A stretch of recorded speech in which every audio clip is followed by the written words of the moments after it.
అందరికీ నమస్కారం. నేను మీ శిరీష, జనసేన పార్టీ తెలంగాణ.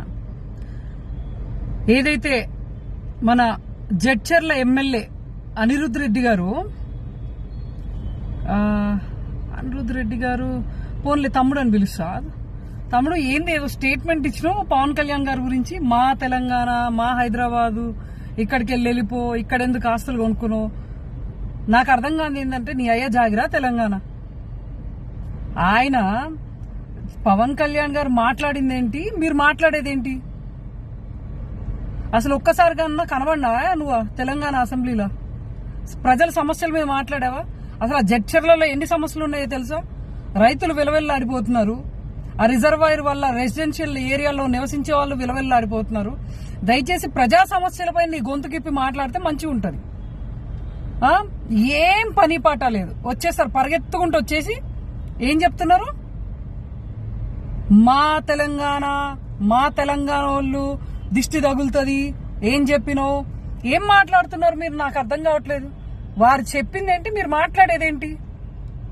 మళ్ళీ ఇంకో మాట ఏంది, తెలంగాణ నుంచి పవన్ కళ్యాణ్ గారు వెళ్ళిపోవాలా? ఏం మాట్లాడుతున్నారు? ఆ నోటికి అద్దు అప్పు లేదా? ఎంత మాట పడితే అంత మాట మాట్లాడతారా? సమస్యల పైన గొంతిప్పండి. చాలా సమస్యలు ఉన్నాయి. మీరు ప్రజలకు తీర్చాల్సినటువంటి, మీరు ప్రజలకు ఇచ్చిన హామీలు చాలా ఉన్నాయి. దయచేసి ఒకసారి జడ్చర్ల ప్రజల దగ్గరికి వెళ్ళి నేను మీ నియోజకవర్గ ఎమ్మెల్యేనని చెప్పుకోండి. చెప్పండి ఒక్కసారి. వాళ్ళు మర్చిపోయారు మీ గురించి. ఊరికే మీడియా ఉంది కదా అని చెప్పేసి ఎంత మాట పడితే అంత మాట పవన్ కళ్యాణ్ గారు మాట్లాడితే బరాబర్ చెప్తున్నావు. ఇక్కడ ఊరుకునేటోడు ఎవ్వరు లేరు. నోరు అదుపులో పెట్టుకుని మాట్లాడు. నువ్వు ఏంది ఇష్టం వచ్చినట్టు మాట్లాడతారా మీరు? ఒక సభ్యత, ఒక సంస్కారం లేదా మీకు? ఎంత మాట పడితే అంత మాట మాట్లాడతారా? ఆయన చెప్పింది ఏంది? అసలు తెలంగాణ ప్రజలు దృష్టి తగిలిందని ఆయన ఎక్కడ చెప్పారు? అదే మిడిమిడి జ్ఞానం సగం ఇని అదేదో అన్నట్టుగా ఒక మాట ఉంటది కదా, పచ్చకామరిలోడికి లోకం అంతా పచ్చగా కనబడుతుంది. మన నోరు చక్కగా ఉండదు.